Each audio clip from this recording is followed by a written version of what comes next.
Hockey Town, it's a place where dreams are found. We fought so many battles here, now we're the ones that they will fear.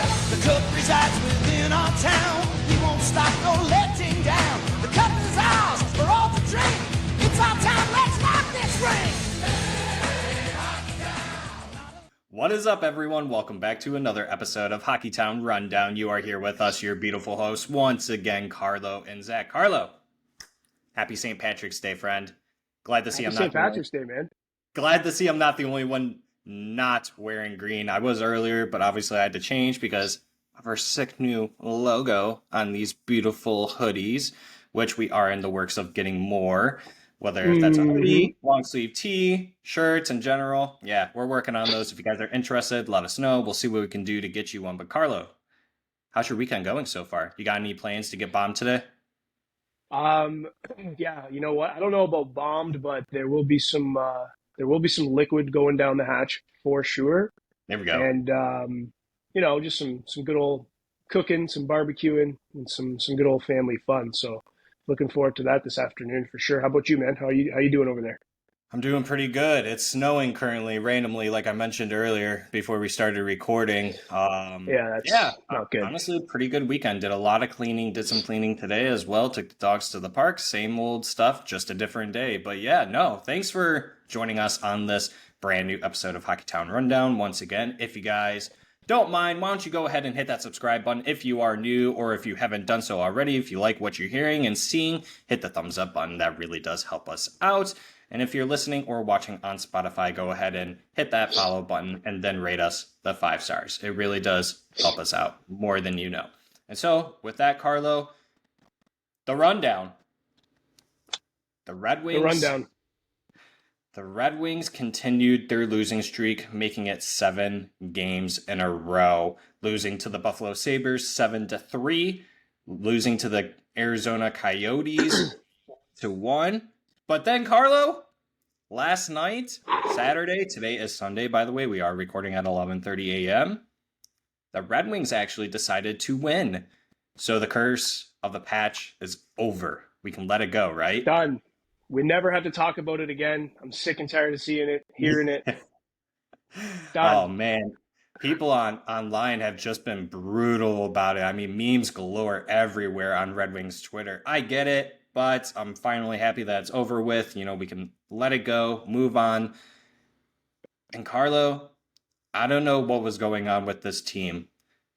Up until last night or yesterday when they played at 12:30 against the Buffalo Sabres, they must have watched our episode in the tape room, listening to us telling them how they need to be a little bit more physical out there, because it definitely was not showcasing losing to the Sabres 7-3 and then to the Arizona Coyotes 4-1. Yeah. I hope they did, because I think, I remember last week talking about Seider, and, I remember his first year with Detroit, Blashill was the coach. That guy was a wrecking ball. Once again, you go on any keyboard, on a phone, laptop, iPad, you open up the GIF keyboard, you type in Moritz Seider.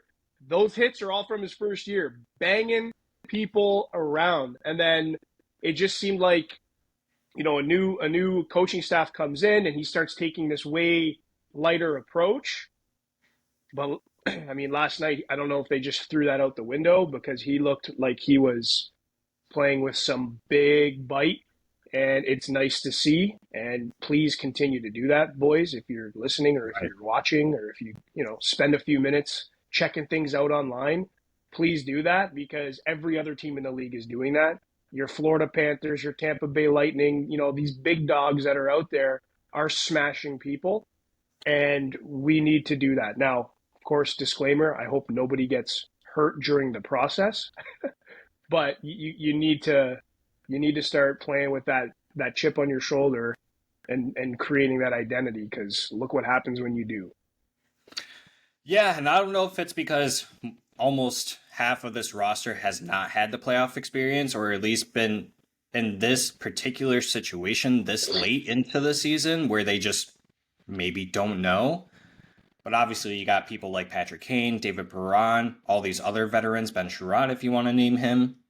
to go out there and lay the groundwork out for these younger players or these players that haven't been in this type of situation. And so before we go too deep into it, Carlo, why don't we go ahead and start with the Red Wings playing against the Buffalo Sabres on March 12th, 2024, losing 7-3, where Alex Lyon was in net. Wallman was actually back in the lineup, and you made the call where to take the bet that he would end up scoring a goal that game, and he did. And it was the Yep. last goal of the game late into the third period.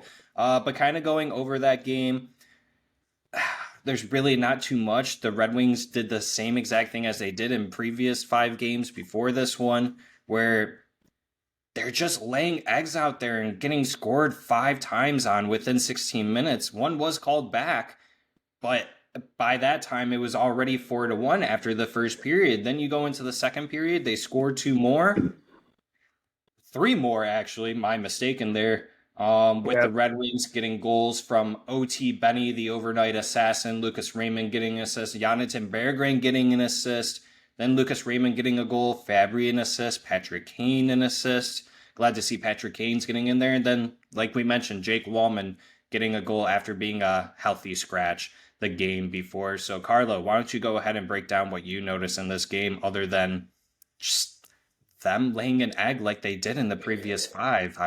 It was so confusing. Yeah, just like right out of the get-go, like not a good start. Um, the first period as a whole was pretty heavily dictated by Buffalo. A tighter second period, and then the third period, I think they realized that the game was over because there really wasn't any bite back, which is odd because they typically don't care what the score is. Like third period, they typically will come out buzzing. Um, I don't know. I didn't really see that. That game was really tough to watch. Very, very frustrating too. And I mean, you've heard it from them too. Like they were obviously very frustrated as well. The good news is I don't know what has changed, and I don't want to spring too much forward here. We'll get into it, but it's just crazy the difference of when they play a certain way to the capabilities that we all know they can play to. How different the entire game can look. That Buffalo game, not well prepared. I don't think. At least it didn't look like that, and it really just didn't seem like anybody cared. Like it was just kind of that same thing, that same rut that they were in. And it's really hard to say they don't care. Like they obviously care, but like when you're losing every puck battle and you're playing this dump and chase hockey, and then you just get beat, and then one outlet pass and it just goes by 3 red sweaters or white sweaters, and then boom, it's a 3-on-2 the other way. Like it's just there needs to be that overdrive, and it needs to be taken seriously. It's March. Like now's the time to take it insanely serious every shift. So when you don't see that, especially on our side, like as a fan, like that's so hard and it's so dejecting to finish watching the game and to have some excitement going into the next game. I mean, just trust me, we had tons of excitement going into the next game, no matter what. Yeah. But it's tough to see that, and then you look at the score, you look at the way the box score lines up, and you look, and that doesn't tell the whole story. I get it; those are all just numbers and what's on paper. You get a little bit of the story from that, but I mean, you look at the final score, and it's a head shaker. But maybe these are things they need. Maybe they need to lose, and they maybe we wanted them to win. Obviously, 5-6 games ago. But they kept losing, and maybe that's something that they needed. I mean, we'll find that out, I guess, as we move forward here in the next few weeks. But everyone has to. Sometimes you got to go through mud to get to the daisies, right? I don't even know if that's a saying, but it works. And It is they're now. going through it right now. Yeah, it is now. Boom, coined it. But maybe these are things they needed to go through.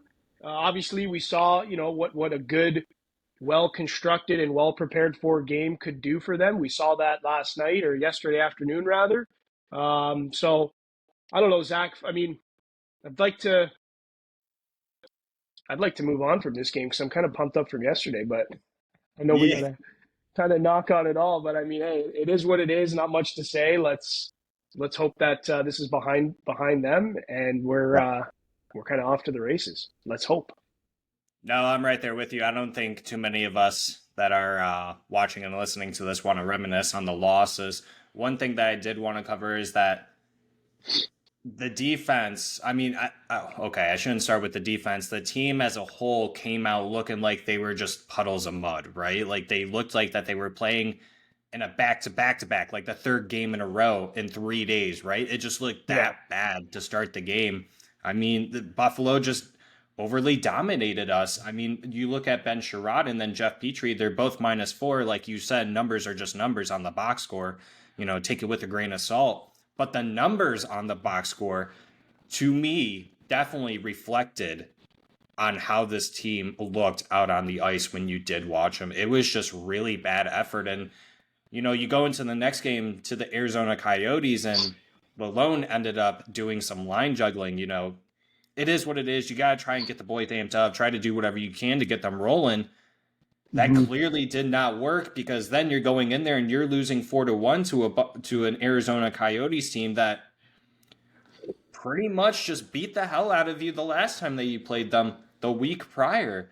And so with that, yeah, it's same situation where the Arizona Coyotes get on the board first. It's a shorthanded goal. I mean, unfortunately for Moritz Seider, he did blow a tire a little bit skating backwards, but that Yeah, definitely that was rough. did.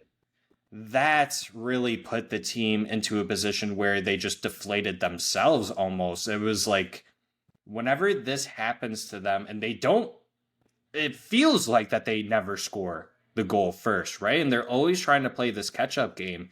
And like I said, I think that just deflated them even more, especially going into your sixth game after losing 5 or 6 in a row. You're going into your 7th game. They looked good the first 12 minutes running the game outside of that fluke goal, honestly.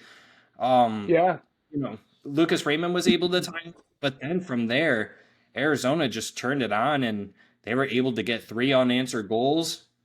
And that's all she wrote, really. I mean, I can go into my notes here, but one thing that I definitely want to highlight on is that Lucas Raymond definitely is coming out of his shell. We have talked about this multiple times. Patrick Kane, I believe, has added a lot of value to Lucas Raymond's game and showing him and teaching him the things that he needs to do to be a better player. And he looks aggressive out there, Carlo, but his shot was an absolute freaking piss missile, bro. Like Yeah. it was such an amazing shot. I loved it, and we were saying how we both want his jersey now. And shame on us for not already having it, because we, for whatever reason, don't. So, but yeah, lay it down. My fun for the jersey piece, I wait for contracts to be signed before I invest in a jersey. And now with Fanatics coming into the fold, I definitely want to wait for a contract and some longevity out of that thing, because they're probably going to be the same price, if not more expensive. I don't even know if I want one, to be honest with you. That's going to be tough because of, But anyways, I don't want to digress too much. Lucas Raymond looks unbelievable. I think you're absolutely right. Patrick Kane has definitely been a huge impact on him. His shot looks good. His pace is really, really good. And I think, I mentioned it last episode. He's driving his line, and he's 100% making a difference out there with high impact chances, but more importantly, creating those high impact chances, which is really, really nice. Now, when it comes to that Arizona game, I really think, and you look at Lyon over the last few games has not looked sharp. I know that with poor defense comes more high impact opportunities, which stats are going to tell you that it's going to be bad on the goalie. But there's definitely quite a few goals that he is going to want back for sure. Just didn't look like he was tracking well, and I think we've seen it before, where I can't remember the stretch. It wasn't that long ago, a couple weeks back, where it seemed like he was just not tracking well. Good news is that he bounced back, and I fully expect for him to bounce back again. I think he's a great athlete. I think he's a great goalie, but I think you also need a line of defense, and that's one thing that the Red Wings just haven't been able to do during this streak. I guess this 7-game skid. It's they're giving up so many high impact opportunities. Yeah. What do you expect is going to happen? So I don't know what's changing or what's been spoken about or highlighted or identified. I would assume a lot, but the high impact chances are what's absolutely crushing this team. Doesn't really matter the team they play either. I mean, Arizona, they beat us twice. Well, when you give any team, high impact opportunities so consistently, you're gonna get crushed. Doesn't really matter who the team is. So, I mean, again, trying to break this game down, not be too negative about it. There's not a whole lot of positives there. I mean, you can see all the information. And for any of you that watched it, it was another frustrating game, hard to watch, just a lack of care. A buddy of mine actually went to the game. He sat like, I don't know, a couple rows from the ice, and he was messaging me, and he's like, "Man," he's like, "what is going on?" He's like, "Why do they dump and chase so much, and why do they not go and win the battle? Like every single time Yeah. they're dumping the puck and they're being outraced to it, and then it's one outlet pass, boom, and it burns three wings, and there you go, three guys flying up the ice, and they're making their plays. And then with the lack of skill on the defensive end, when it is a 3-on-2, they're just completely all over the place. Didn't seem like there was much communication going on. And then No. what does that equal? A high impact opportunity for the competing team. They're likely going to score, especially when Lyon is not tracking things well. Gassed, tired again. He's a human being. Respect, and by the way, great call. I think for Newsy to start Reimer yesterday, I thought that was a great call. I actually heard he Mhm. might go back to Reimer for today's game against Pittsburgh. So I guess we'll find that out, but that'll be interesting. But either way, point is, Lyon, he needs to be managed 100% now, like very carefully, because yeah, that was just a really hard game, and just no structure, no compete, and it costed him. It burned him on a game that I would have I was pumped. I'm like, this is it. We're coming out. We just played them. We know how they play. We're going to watch so much tape, and we're gonna crush them today. To not see that again, dejecting, frustrating, but there is good news coming. I swear. Stay with us. Yeah. Yeah, hopefully Dylan Larkin is back because honestly, this team just lacks the confidence without Larkin, and it strongly did show in the 7 game losing streak. And Yzerman has a lot of work that he has to do in the offseason. I mean, you touched on the defense, the lack of skill there. The mindset is there, I believe, at least in terms of these players know what they need to do. But because you have players like Petrie, who's older, and then Sherratt, who just not to go too deep into it. I mean, yeah, the lack of communication there between the partners on D just were not being, it was just not there. No one was talking, it seemed like. No one's, like I said, going back earlier, like I said, it seems like that these guys continuously it just looked like that they were playing in back-to-back games. Like they were just slugs out there, just puddles of mud, not really communicating and doing what they were supposed to do and what they were good at. And it kind of goes back, and I think we touched on this last episode, that Lyon definitely needs to be managed a little bit better. He has been overworked. He had only played, I think I said it was like 15 games in a season prior to being this Red Wings. Oh, nice, buddy. No idea where that came from, but we'll take it. Thank you. Yeah. And so with him, it we have to start asking this question. Were the Red Wings doing so well in January and February because Lyon was just blowing his expectation out of proportion than what we thought that he could actually do? Like, was he the one saving this team and being able to get these wins? Because going back to that Washington Capitals game before this losing skid started happening, the Wings didn't look that good in that game, Carlo, to be honest, Yeah, even though yeah, they won 8-3. But I remember being at that game and I'm like, wow, these refs are making a lot of calls and the boys look like that they're just kind of putting themselves out of position, and no, like, and like systems wise too, you're looking at the coaching and like you're questioning the line changes when they're doing that, the decision making on how you're passing the puck. And talking about this Arizona game, Daniel Sprong was a healthy scratch. Daniel Sprong sometimes will make some pretty bad choices when it comes to passing. I remember watching him, I believe it was in the Buffalo game, where He had just exited the defensive zone, tried to make a cross ice pass in the neutral zone, and it just gets picked away. Oh, It was pretty brutal. And those when kinds of you noticing that that's happening a lot in this losing skid. I yeah, mean, even last night's game or yesterday's game, I keep on saying last night, but yesterday's game, I saw plenty of those chances too, where they're just giving up the puck and not making smart decisions. And you're right, they're dumping the puck, and it seemed like no one was going in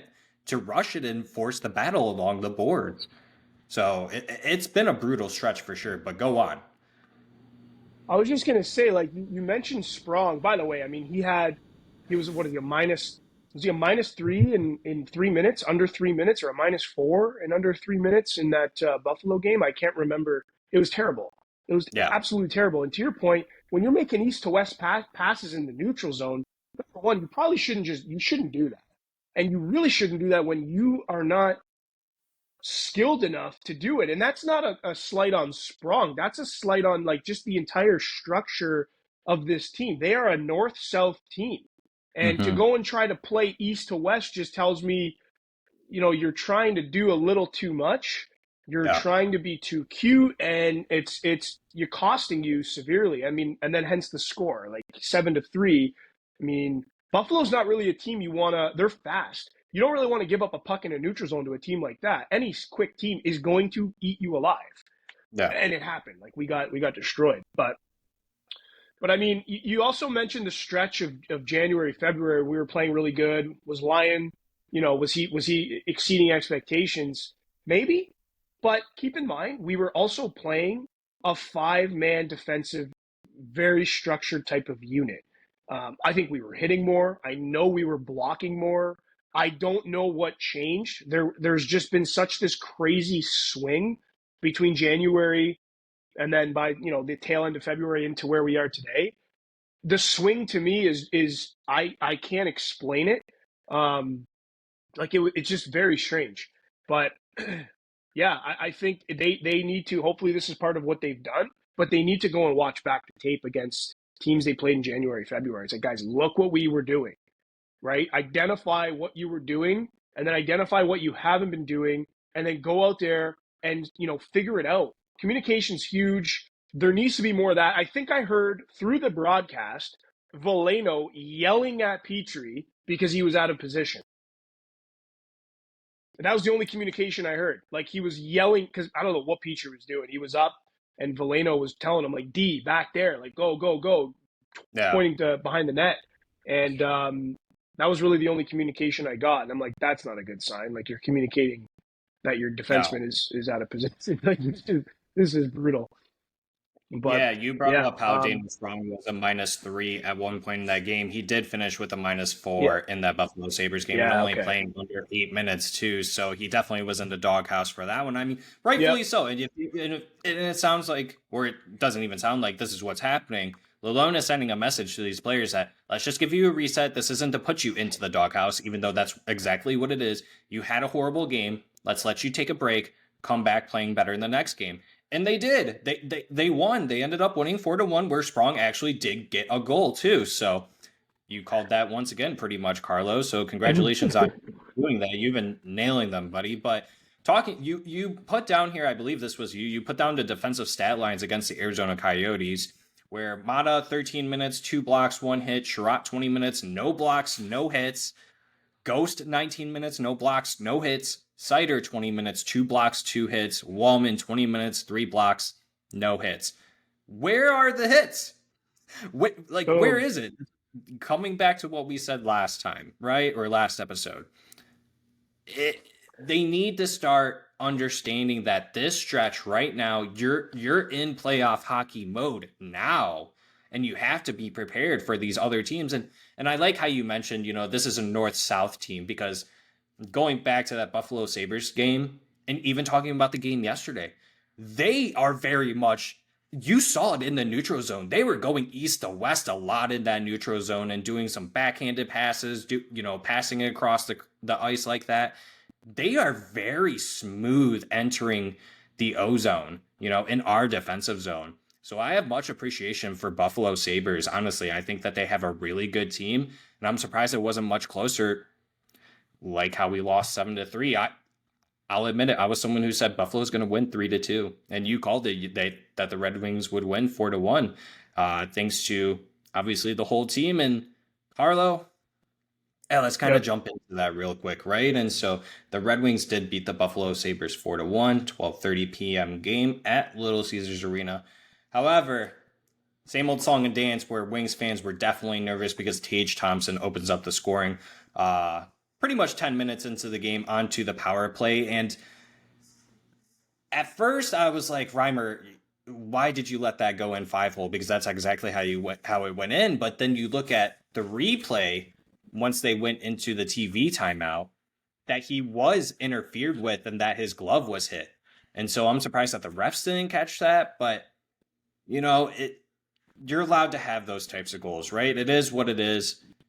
I made a tweet. I was like, Reimer, you got to lock it down. And he did. He absolutely did. I thought that was one of the better games that he's had. But it seems like he's been having a lot of those, right? Where he's coming out, doing his job. He knows that he's the third string backup, whatever you want to call it, right?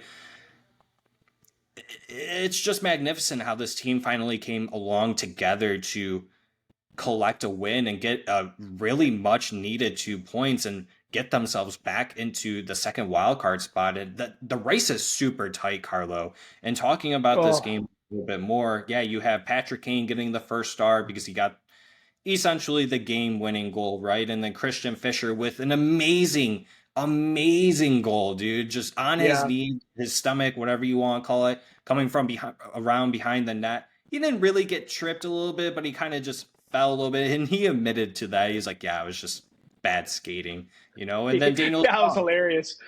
yeah. And then Daniel Sprong getting one as well. But yeah, it seemed like this team really came together and as a collective whole said, okay, we need to change things up. And they played a really good shutdown game against this Buffalo Sabres team. Lucas Raymond got another goal, obviously, who now has 20 goals and he leads the team, I believe, with 55 points total, which is awesome.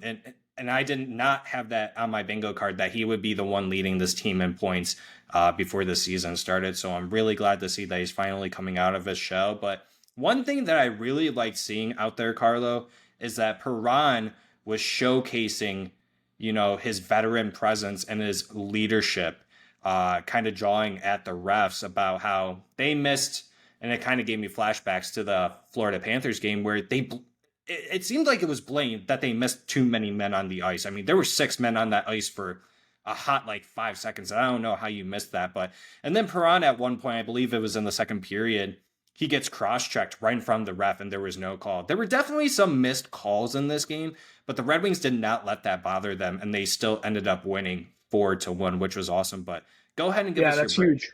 game. Yeah, I mean, with missed calls, it's going to happen. It's going to happen against us. It's going to happen for us. It's going to happen. But the fact that they were able to kind of not let that dictate the flow of the game is huge. The one thing I noticed yesterday was just the overall effort in pretty much every goal. Yeah. Christian Fischer's goal, that's like, for anyone who thinks that these guys don't care, go watch the highlights of yesterday's goals. Christian Fischer, like, that was insane. Like, and to be able to do that when you're on your way down, and to have the poise and the presence and just that mindset of like, this play's not over, no chance. Like, this is, and to make that play was insane. Yeah. Even Patrick Kane's goal, like Comfort, that was insane. Like, that Yeah. next level effort is exactly what's required at this point to Yeah. call it break a curse, snap a curse, or end a streak or a skid. That's the exact response any fan wants to see because it just screams effort. And then Patrick Kane absolutely wired that shot. That was insane. Like, what a bullet. And Yeah. to be honest with you, I know Raymond scored an empty net goal, but dude, it was gross. He Yeah. had he had two guys going one way and he's like, nope, and he goes the other with that juke and obviously buries it. I mean, yeah, again, empty net goal, but that could have easily been shut down. And honestly, last week it probably would have been shut down. Yeah.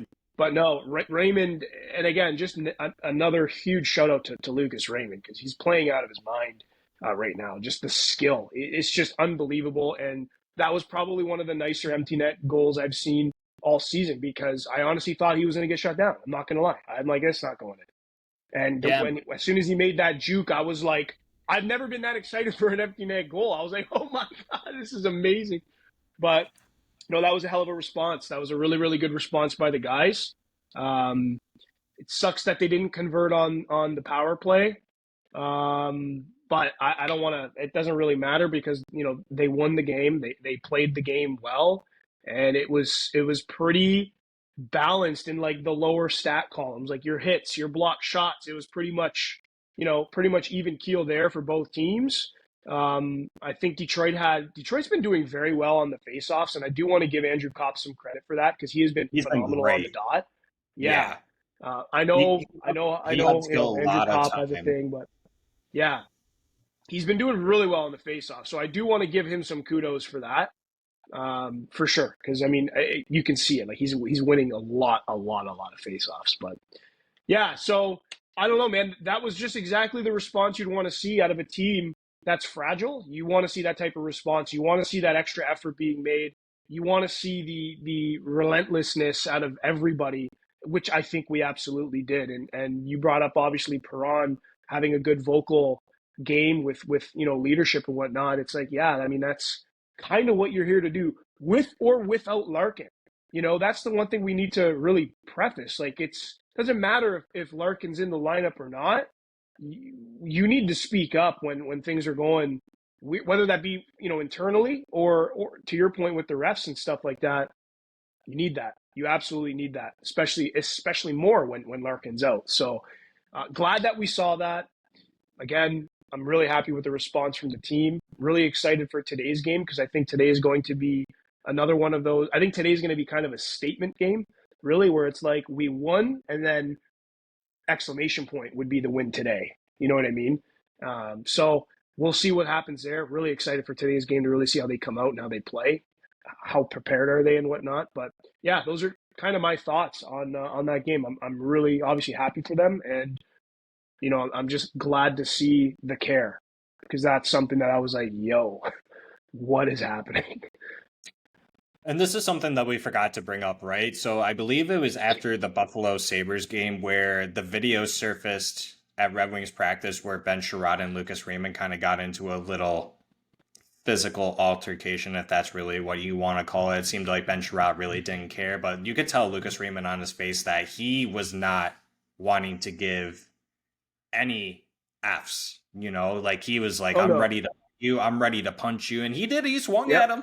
And then Mo Yep. Sider had to come along and help him out. But going Yep. and talking about, the next game in the Arizona Coyotes, where Lucas Raymond kind of gets in a tussle with one of the players, I can't remember who it was on Arizona, and Ben Sherratt just out of nowhere comes to his rescue. And that's the type of stuff you love to see because a lot of people outside of Red Wings fandom were obviously chirping us, the fans, and then the Red Wings players. Oh Oh, yeah. they're on a losing skid, and now look at them, they're fighting. And it's like that stuff happens all the time, whether if you want to believe it or not.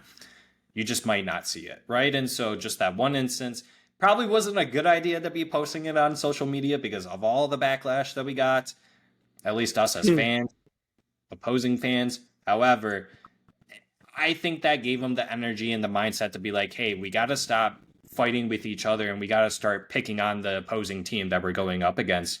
And so, yeah, no, good on Sherratt for protecting his teammate like that. I think that's awesome. He's also a team dad, whether if we want to believe it or not, because he does have an A on his sweater. But I also want to give kudos to Daniel Sprong once again for scoring a goal after being healthy scratched. I thought that was fantastic. And honestly, credit to James Reimer that whole entire game. He was locking everything down, even though the Yep. same issues seem to happen where he looks like that he's just out there swimming for his life. He was able to get the job done at the end of the day, and that really is all that matters. Yeah, I just loved the game as a whole. I thought the boys played really well, and I love how you Yeah. brought up. I love how you followed up with Perron and how I know that I mentioned how he is the one with the vocalness out there, and then getting everyone up to speed and everything. The one thing that I loved, I believe it was at the end of the game, pretty much where the Buffalo Sabres iced the puck or something, so it went back into their zone, and then Darlene was trying to play like he wasn't on the ice during that time, and then he had to get back on there, and then Perron gave him a nice little shoulder check into the boards. That's the type of stuff I want to see out there. Every Yes. single game, get underneath the opposing team's skin. Do whatever you have to do. You know, if that's what Perron has to do for us now, since he's not really putting up the point production that we would have liked to have seen him put up, much like he did last season, but 34 points in 61 games, 13 goals, 21 assists. He's definitely more so just a power play specialist for us at this point. I don't really see too much from him. I want to say this lightly, contributing as in production wise on the 5-on-5.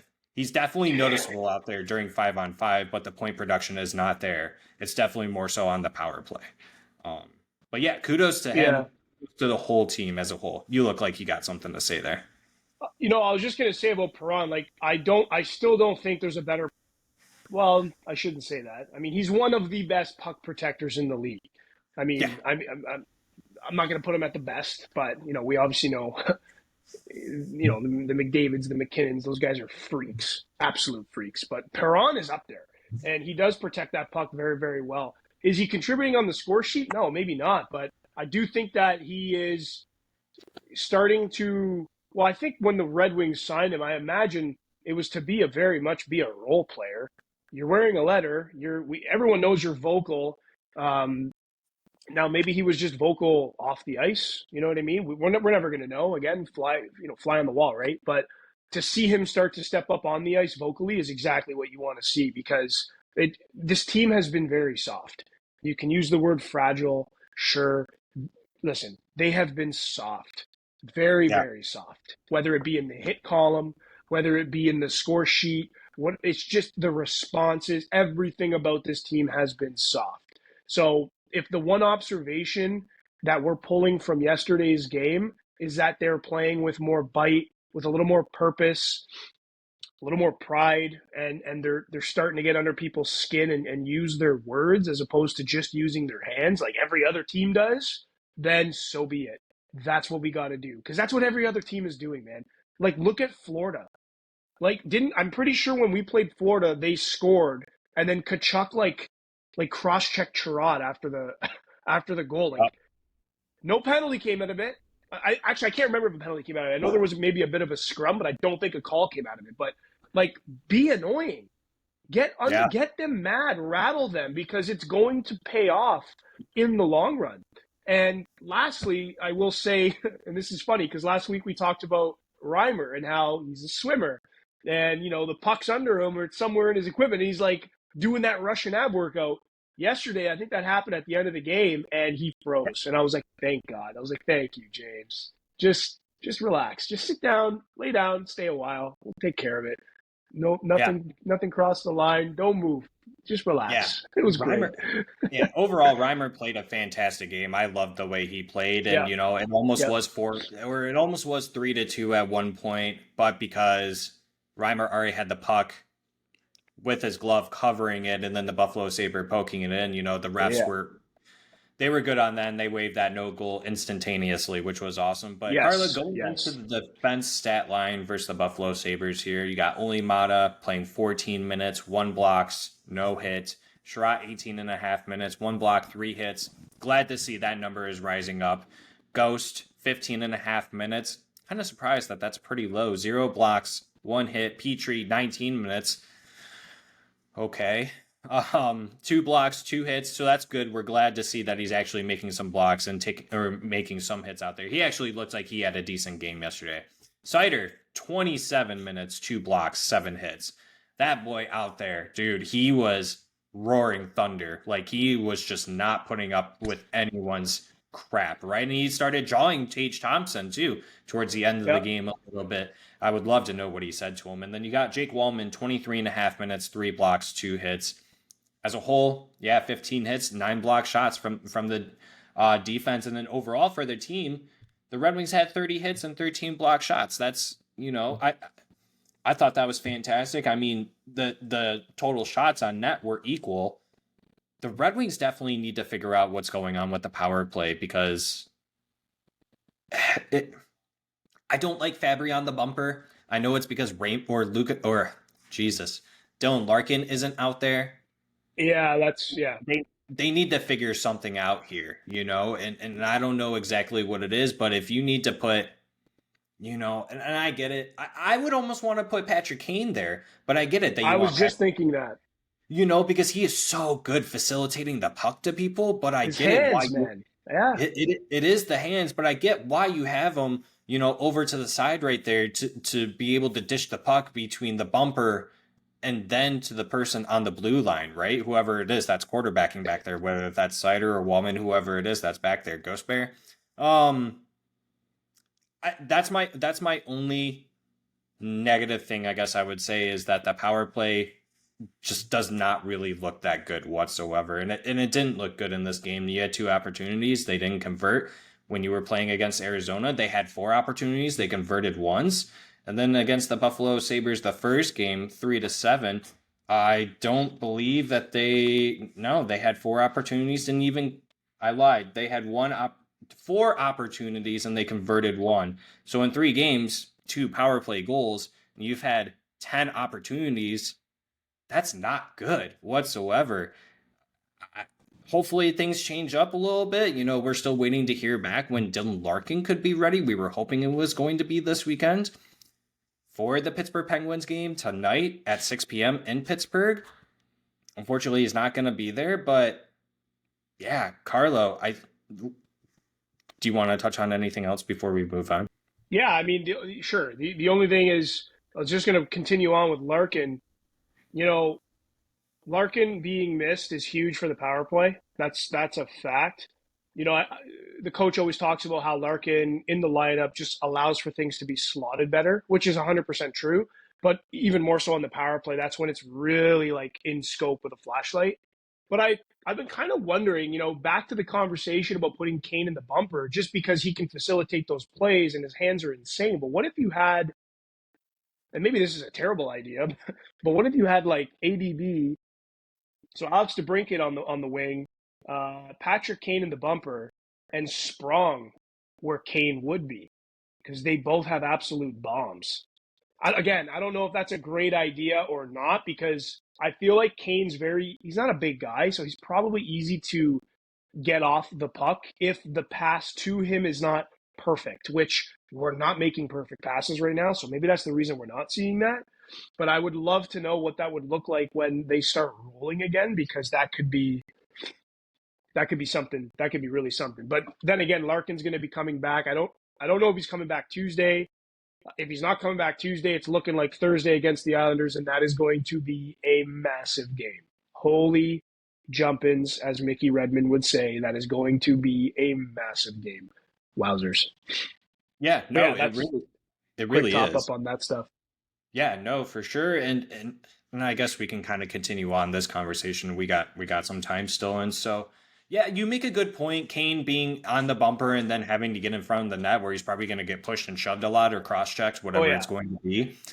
Yep. Maybe then you look at someone like Michael Rasmussen, who basically was Boom. able to get drafted by being that power play specialist in, what Yep. was it, the or did he play in the WHL? I believe it was, or the Yeah, I QMJ. believe so. Yeah, WHL. That's what it was. Yeah, that's what Red Wings fans were so mad about, is like he got most of his goals playing on the power play, being in the net front. Okay, so why aren't we utilizing to do that right now? And I think that would be more than fine to do that. And then yeah, you can keep Kane on the wing, then you got Perron on the other side. Do whatever you got to do to make it work. But to me, you can call me a Fabry hater all you want. I know I keep on bringing this up, but Fabry to me now just seems like almost a one-dimensional player, almost, where he doesn't really have the greatest passing ability. His shot is there, and he knows how to forecheck and lay the hits. So I guess maybe not one-dimensional, but Fabry being on the power play, I think he's definitely more suited to be on the wing, or maybe just not even on the power play at all, especially when you have players like Jonathan Berggren who are coming in. That they tried that experiment. Berggren ended up being a healthy scratch in the game against the Buffalo the second time, which I get it for the purpose of him not having to go on waivers, so you want to try and save as much time as you can. But at that point, just send him back to Grand Rapids then, since you already have Zarnik up, who has looked fantastic for us, by the way. I at least want to put that out there because we did not touch on him yet. Zarnik Oh, he's definitely been has, great. yeah, he's been a breath of fresh air for us, and that goes back to how Lalone said, that helps us out with Christian Fischer being pushed to the wing. Zarnik can play center, plays a good shutdown, and he, for someone who is short, I believe he's like 5'9", 5'10", he plays a big game. He's really Oh good out. yeah, He's really fast good too, out there. very very quick. Yeah, And it makes me wonder if he was at least, I'm a shorty myself, so he probably wishes the same thing. Like if he was just 3 inches taller or whatever, he definitely would be a regular in the NHL. And that's just yeah. so sad to say because his game really is there. And I believe any team in the NHL would love to have him on their fourth line, whether that's centering or even as like a seventh play or the 13th forward. I almost said seventh defenseman. So yeah, Well, maybe he speaking of could play defensemen, defense for us. we'll try it. Let's try it. No, I think you nailed it, dude. He's been awesome, and you put it very nicely. A good breath of fresh air. His speed, his tenacity. He came in and he's been playing hard, and he's been playing with a lot of heart and a lot of bite. And I mean, this is just something this team lacks. So obviously, to see that, not only does it stand out, but it's also that breath of fresh air that you mentioned for sure. And huge credit to Zarnik because he's been very very good and noticeable on the ice. That's the other thing. It's sometimes you watch games, and we've all can probably agree that over the course of the last 7, 8 games, there's been times where you're like, wait, who's Bergren's playing? Or wait, Kane's on the ice? And you're like, just unnoticeable, ineffective, low impact. And then Zarnik comes in, you're like, holy smokes! Like you can see this guy, even when we're getting destroyed, he's still going 100 miles an hour. So great shout out. Glad we brought him up because he's been very, very nice. He's added a little bit of pepper to this team, and who knows? Maybe that's part of the formula that they've changed up to get him back into the winning column. I'll take whatever we can get, frankly. But yeah, Yeah, for someone who only played just a little over 8 minutes, he definitely looked very noticeable out there. He did finish with 3 shots on net. He ended up being a +1, laid out 1 hit, and then yeah, he 66% on the on the faceoff. faceoffs, yeah, Yeah, not sure how many faceoffs he took, but hey, I'll still take that 66% all day long. Yeah, he looked very yeah, noticeable out there. And just another shout out to Reimer because had that fluke 5-hole goal not going in, he definitely would have had another shutout. And the refs, how dare you for not seeing that interference call? And I'm honestly surprised that Lalone didn't want to try and challenge that, but I'm not the coach. He is. So, but Carlo, I think we can move on from this part. And so from here, why don't we go into our favorite topic to talk about? And that would be the honorary Red Wing mention of. oh yeah, So this is where you take over, buddy. Go ahead and lay down the foundation for us on this. yeah. So this one's a good one, and the reason why I went with this one was because just the way the team's been playing. Lacking bite, lacking that tenacity. The honorary mention this week is none other than Luke Witkowski because that guy just played his heart out every game, every single game. Shout out to Luke Witkowski, everybody. We would love to see him just flying around, banging into people, bruising people up. Oh yeah. So a little bit of an update on Luke. So he's playing in Liga for Tapera. Hope I pronounced that properly. 51 games, 0 goals, 6 assists, 6 points, and 88 penalty minutes, baby. Luke Witkowski, how you doing? We would love to see you banging around because that's frankly what we need right now. So, I mean, hey, you're welcome anytime, Luke. And by the way, check out his Instagram. That guy is awesome. Ice fishing, like he's doing some crazy stuff. Just seems like He such a is. cool dude. Would love to have a beer with him on St. Patty's Day for sure because he just seems like a really cool dude. He is it's straight up mountain man that just like live breathes the sticks, bro. Yeah, he is by far the definition of a man's man, in my opinion. Just loves all the outdoor stuff. And he always told us that, whenever he was interviewed during Red Wings interviews or whatever you want to call them, segments that they would do, just talking about life in the great outdoors and how he's from Michigan, isn't he? I believe that's correct, right? So Or am I wrong I here? Am believe I can't remember where he's in from, but I know Michigan? he's yeah. Yeah, that's All right. right. That's right. There we go. All right. But yeah, Luke Wachowski, man, yeah, I miss him. And in here too, what is this? This is the penalty minutes? Yeah, 88 penalty minutes he has in the 51 games played this season for his team in the Liga. And honestly, good for him for kind of going out there and playing. I have a feeling that that's not, you've been in America for pretty much your whole entire life, it looks like, based on what I'm seeing on elite prospects here, and then making the jump over to Finland and playing in a league like that. I mean, it's probably not easy, and then not everyone probably speaks America or Jesus English. I don't know That's a good why I one. I did like that. that. Yeah, I like that. I like that. my rednecks coming out, man. Not everyone speaks America. It's good. Got to leave that in. This is great content. This is good content. Oh boy. Oh, that was so Yeah. good. No, good on him. I would definitely love his physical presence out there. Hopefully, the Red Wings can continue that, like the defensive stat line that we laid out for you against the Buffalo Sabres. But yeah, we did ask you guys on Twitter to give us some names on honorary Red Wing mention players that we can do in the future. You guys gave us a pretty good list, so that's awesome. Thank you guys for doing that. In the meantime, I'm going Yes. to go ahead and once again ask you guys to, if you like what you're hearing and what you're seeing, go ahead, hit that subscribe button, hit the thumbs up button, rate us the 5 stars, and hit the follow button on Spotify. We definitely appreciate it. Carlo, we're pretty much almost done here.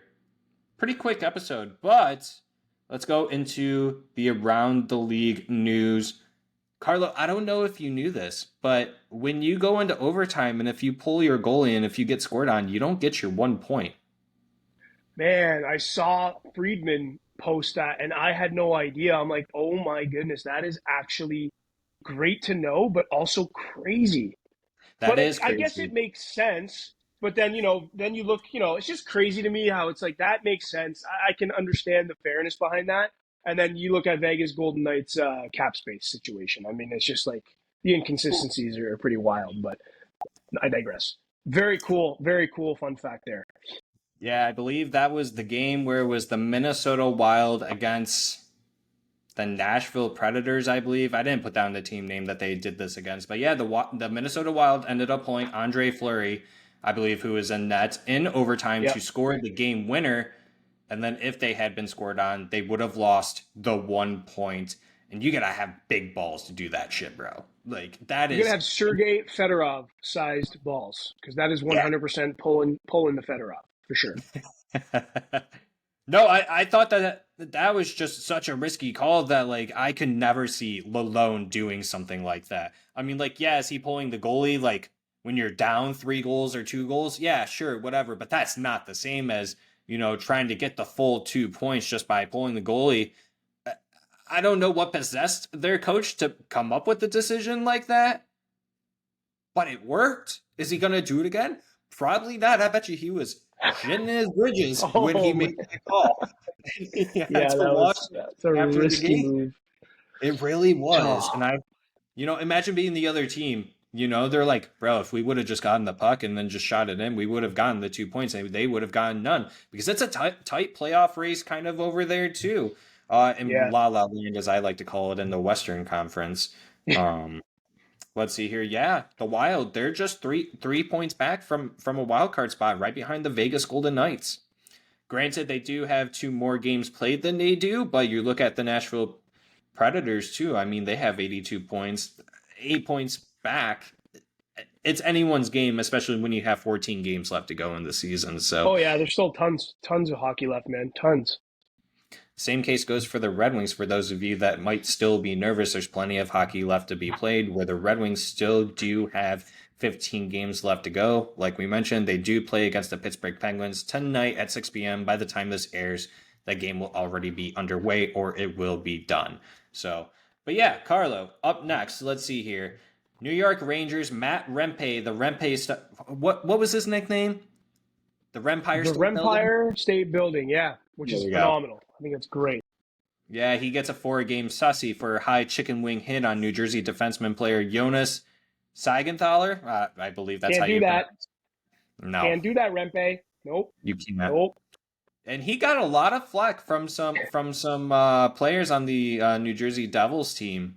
for doing what he did. And honestly, and there was one situation too where right before that hit, I believe he actually denied fighting against a player over there for the New Jersey Devils, and then goes and does that crap. I mean, listen, I watched that. I'm not trying to justify the hit. It was not a good hit, but he's also huge. So, like, Yes. him just standing, that guy's face is at his elbow.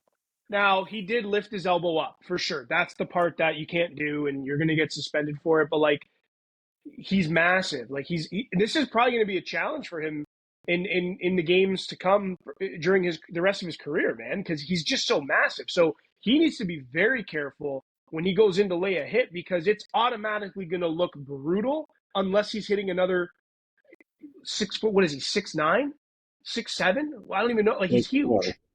Yeah. So Just he's got to be careful with those, because there's not a whole lot of 6'7" guys in the league. So chances are you're going to be going in to hit someone who's 6'1", 6'2". That's perfect distance for your elbow and their head, just considering how massive you are. So curious to see how that plays out for him. But I hope the CT he's not getting to him, man, because that shit's no joke. That's no fun. no. And hopefully That that's was part of the reason why he stopped here. He didn't, take that fight, or because I mean, you got to, dude, like that's a lot. That is a you got to lot. Like, slow he's it got to down. slow it down a little bit. Yeah. Yeah. Going back to the height thing, yeah, on Elite Prospects, it says that he's 6'8", 240 pounds. That's a big Oh my boy. goodness. He is, Yeah, like yeah, he's that's. a behemoth for sure. He is huge. And in terms of production, 10 games, 2 points, 54 penalty minutes already.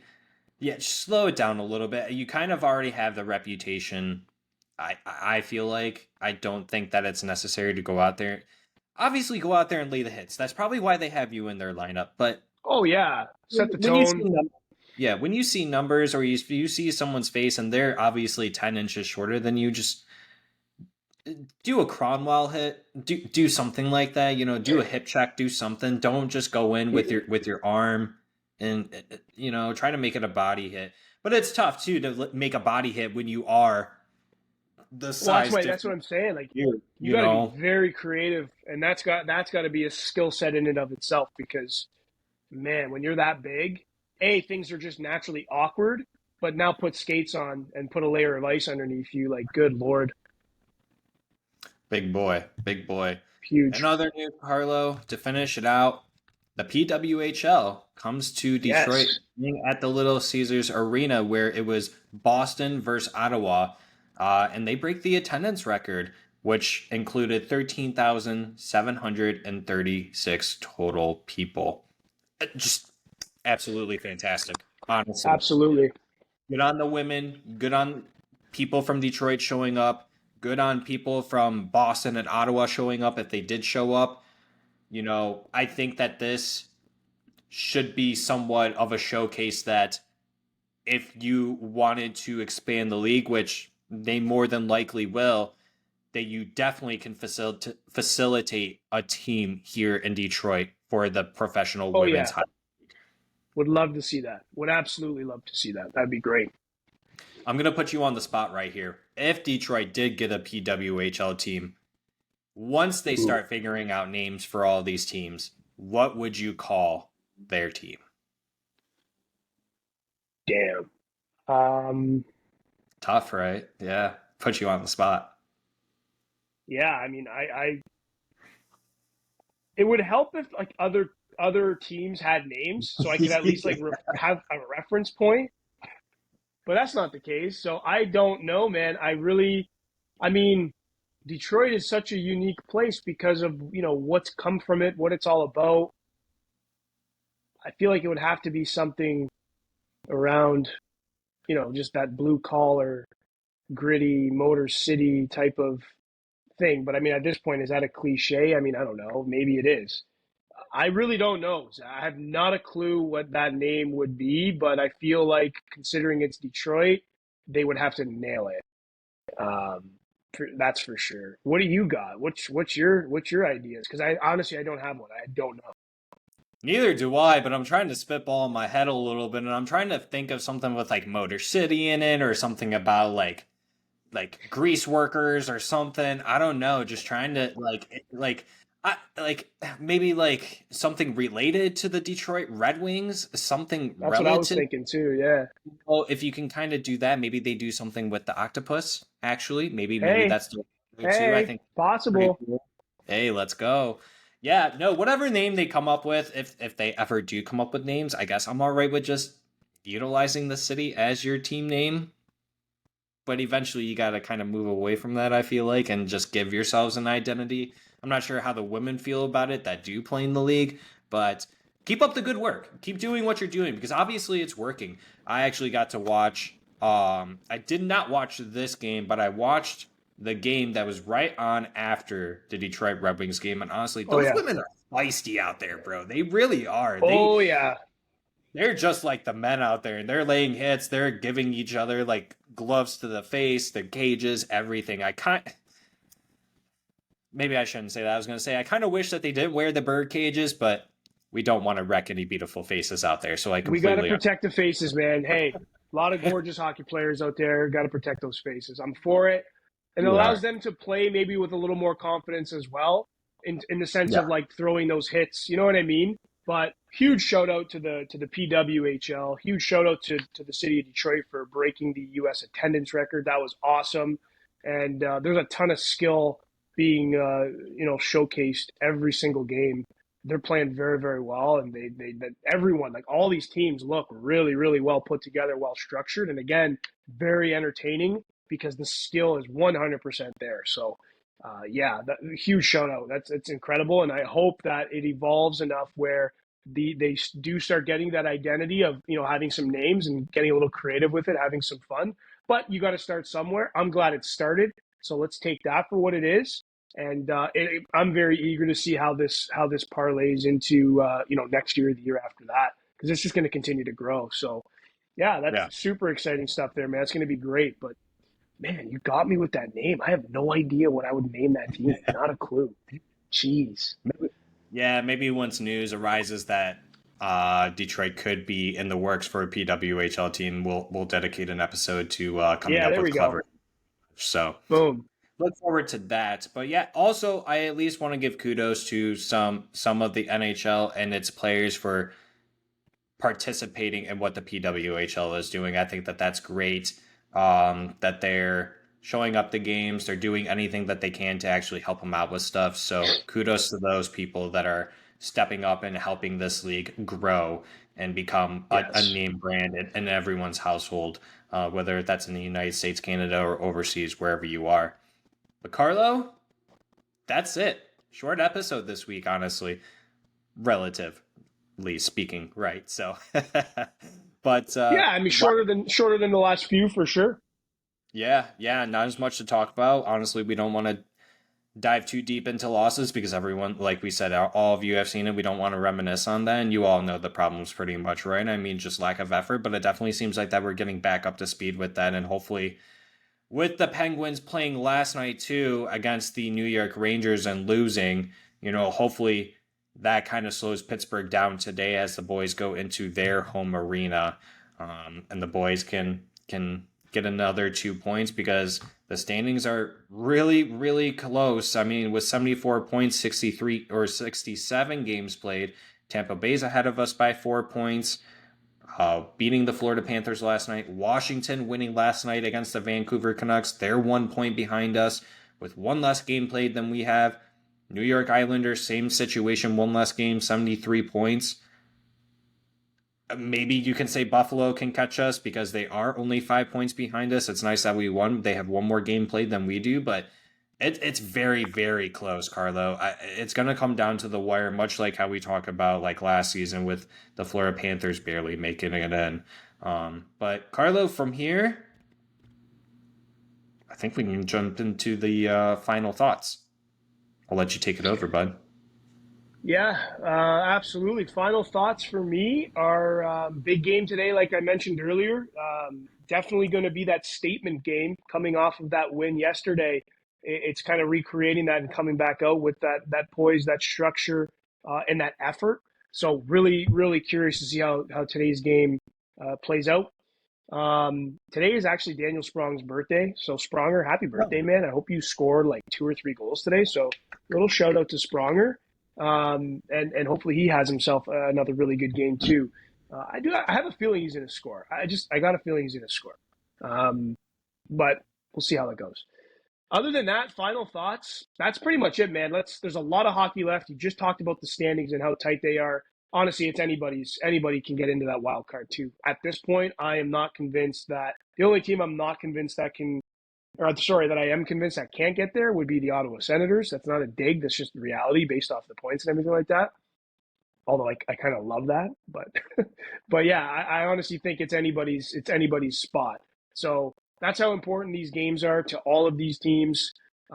Definitely a wonderful sign in this, seeing Detroit win against Buffalo, another team fighting and also playing very, very well. To see them beat them was big, but to beat Pittsburgh today, I know it's an out of conference or an out of division game.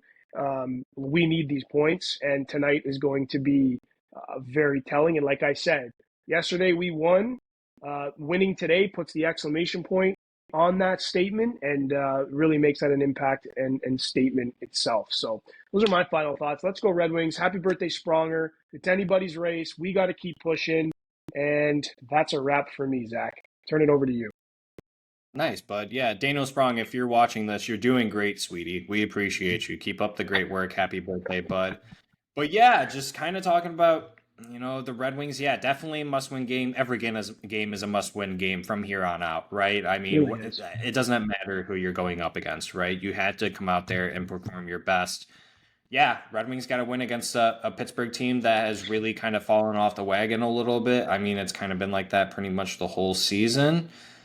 But yeah, their last 10 games are 2-7-1. They lost yesterday against the Rangers, like I mentioned. You have the New York Islanders going up against the New York Rangers here at 1 o'clock. That starts here in a half an hour, Carlos. So I might turn on that game. It's crucial for the Yep. Islanders to lose. We definitely need that to happen. So the Rangers need to come out and play like they're the better team in New York over there. So also, I know that you brought up the Sens. Obviously, we're not, I guess you can call us Sens haters. It is what it is because obviously there's the combativeness between the two franchises and its fan base. But, thank you guys for actually beating the New York Islanders in overtime yesterday. You guys were winning in regulation with like less than 30 seconds to go, and you guys let them score and tie the game up. Unfortunately, the Islanders did get 1 point from that, but needless to say, thank you for at least winning and making sure they didn't get the 2 points, or else we were not going to get that wild card spot. So thank you once again, everyone. Yeah. Thank you. Big thank you. Big thank you. Definitely helps us out a lot. So those are the games really to look out for today. If you really want to count the New Jersey Devils, I mean, they Can't are count them just, out, man. Can't count them out. man, Not with you this many should games left. We just can't. But they're you playing should Vegas, so you should have seen them yesterday against the Yotes. It was not pretty, but I digress there. Yep. All right. So for me, yeah, let's go Red Wings. Get another dub, keep it up until Captain Dylan Larkin comes back and uh-huh. revitalizes this team. Hopefully the boys don't look too much like a puddle of mud playing back to back. Whether if it's Reimer or Lyon, just do what you can do. Please, just please. Another win would be Yeah. so wonderful. And Well, from we that, need this win big time. We need this win big time. So please, please win. yeah. And from that, I'm good. Those are my final thoughts. Thank you once again for everyone for joining us on this brand new episode of Hockey Town Rundown. Why don't you go ahead and hit that subscribe button? Hit us up in the comments. Let us know what you guys want to hear in future episodes. Let us know what you thought about this episode. If you agree, if you disagree, we don't care. We will still talk to y'all because we love y'all. Go ahead and hit the Yes. thumbs up button as well. And then rate us a Boom, 5 stars boom. on Spotify and hit the button. Carlo, with that, peace out. Later, Skata. Next time Peace on the out. next of Hockey Town Rundown. I still can't do that. How come I only don't you know how can I do it? can do that. I don't know. Just hold it. Hold it. Freeze frame and hold it. And I think it comes down. You should be able to do it. Nope. All right. No, what? Bye, That's everyone. so weird. See you guys.